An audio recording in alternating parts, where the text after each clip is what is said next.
It's time to move some rocks.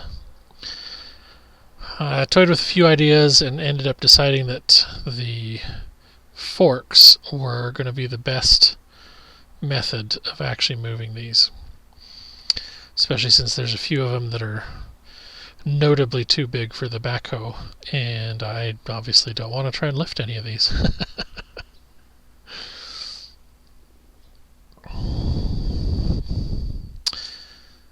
The rock wall actually takes a surprising amount of rock, and these bigger rocks are pretty awesome to have towards the bottom. They make a really good solid base, obviously.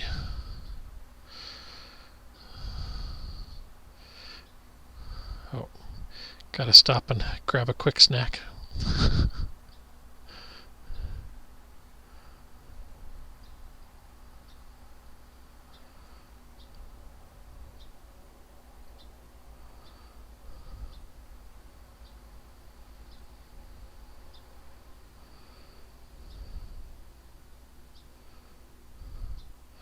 I didn't really have any rhyme or reason as far as whether I put them on the upper area or in the lower area. Just kind of what felt easier at the time, I guess. They all ended up going basically in the same spot. A lot of the smaller ones ended up getting kind of moved around a couple of times.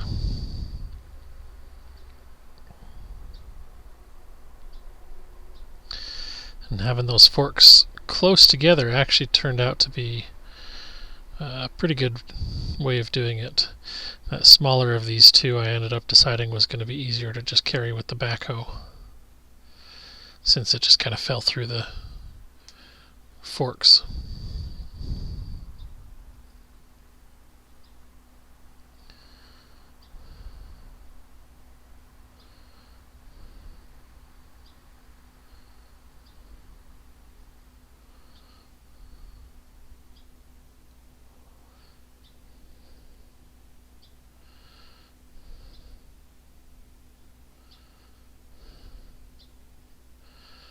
I had to actually come back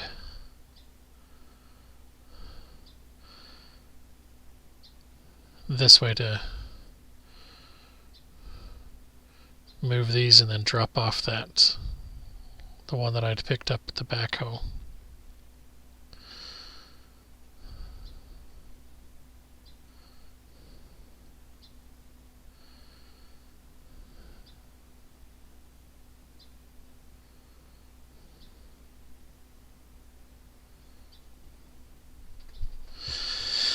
I think if I ever get around to it, I kind of want to change the way the exhaust is on this tractor. I don't know if you could tell that. It kind of blows off to the side and down a little bit. It's rather annoying when there's a dirt road because it just... Oh, I forgot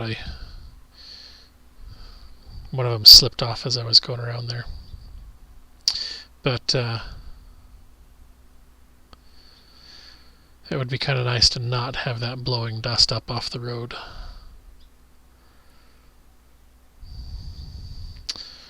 Anyway, now it's time to move them. So, like I was saying, those bigger ones make a pretty good solid foundation at the bottom, and then it's just a matter of figuring out how to play Tetris and where to put them and get them to sort of fit together. As mentioned in the last video, the idea is to have something growing in the cracks between the rocks. So I put a few rocks and then backfill and dump a bunch of dirt on top to kind of fill down in. And then stack a few more and backfill and stack a few more.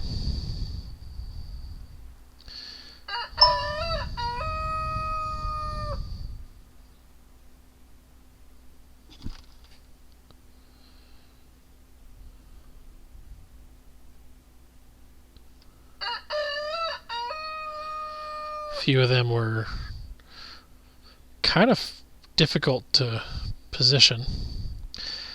Emily came home and was rather blown away by the progress so far and decided she wanted to help. So she kind of helped with a little bit of guidance as far as which ones looked like they would fit in different places, and helping kind of just position them and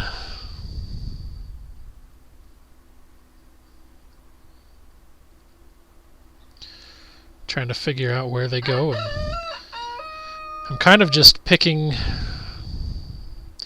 the the biggest ones on the bottom, and then working my way, like I'm looking around at the pile, kind of just looking at the shape of the rock as much as the size of the rock, and then,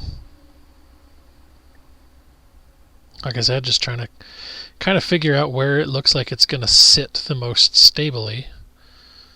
And then after I get a foot or so high and they don't seem to want to stack anymore, then I just start grabbing some dirt and filling that up behind there.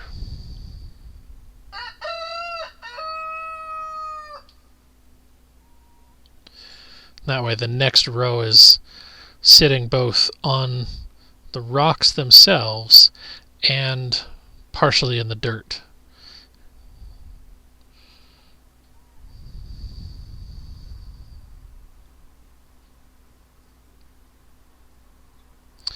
As mentioned, I'm not an engineer.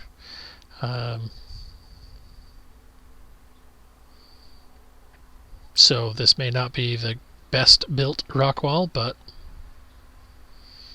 I have no reason to think that it's gonna fail, especially since it's actually designed specifically so that any water coming onto it is actually going to shed both to the left and right of it.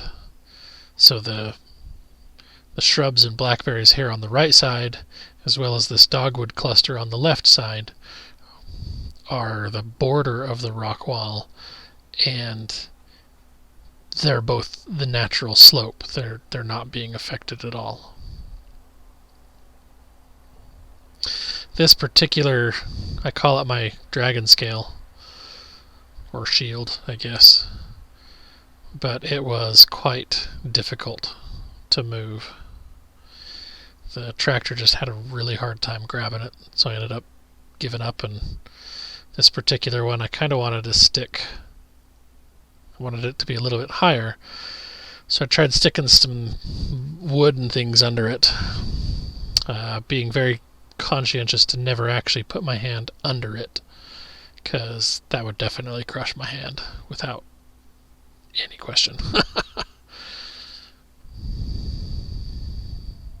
And eventually those sticks will break down, but yeah, see, I couldn't quite get this one to sit where I wanted it. I kept trying to... I actually wanted it to be prominently displayed like it was the shield or dragon scale with that curved side out, and it just never cooperated.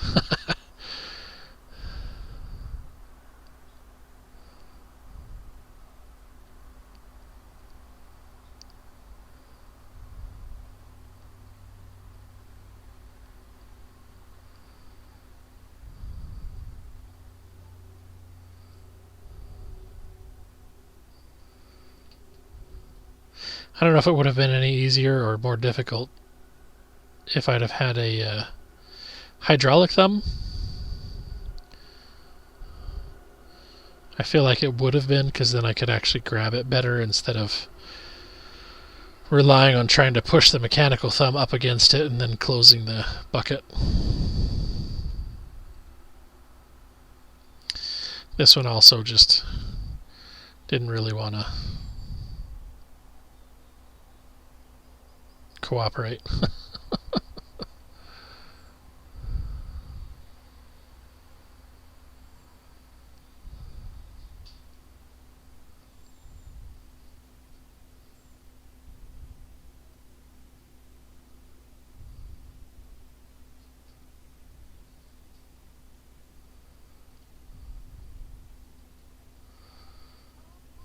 All in all, I think I spent 2 nights, so about 8 or so hours total in positioning all of these rocks.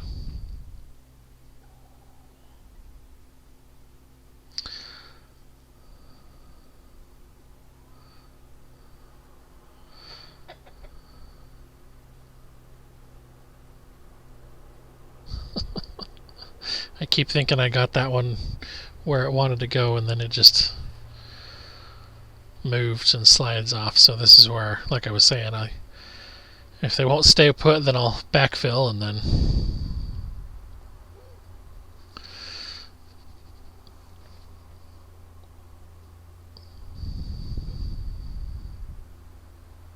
that way they're sitting on both dirt and stone, although it just really didn't want to cooperate.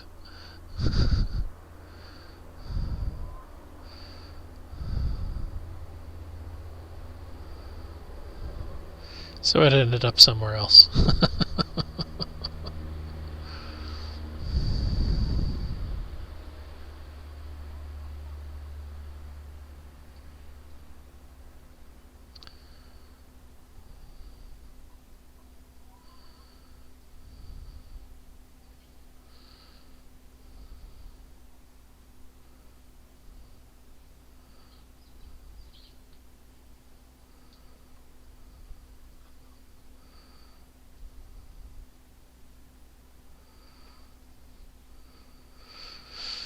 And here I kind of realized that I needed to make sure I was picking through these, because they were going to be in the way as soon as I started having to backfill a little bit further backwards.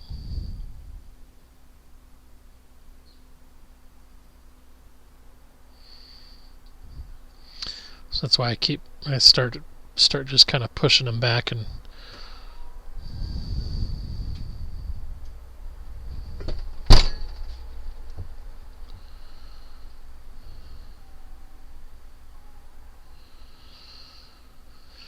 there was about an hour's worth of footage in addition to where we're ending with this video. However, as you can see in the video, it's starting to get dark. Apparently this particular GoPro has absolutely no capability of seeing things in anywhere remotely close to dark. I never needed any lights, and I just kept working until it was dark enough that I couldn't go any further, and then just parked the tractor and called it for the night. But the last two sections of video, so I guess about 40 minutes worth of video, were just so dark on the screen. It was just entirely black. I mean, as you can tell, it's just getting too dark to see anything on the video, even though it's quite light in reality. So this one will be a little bit shorter, but as always, thanks for watching. And I believe the next video will get to the finishing of the wall. So thank you again for watching, and we'll see you next time.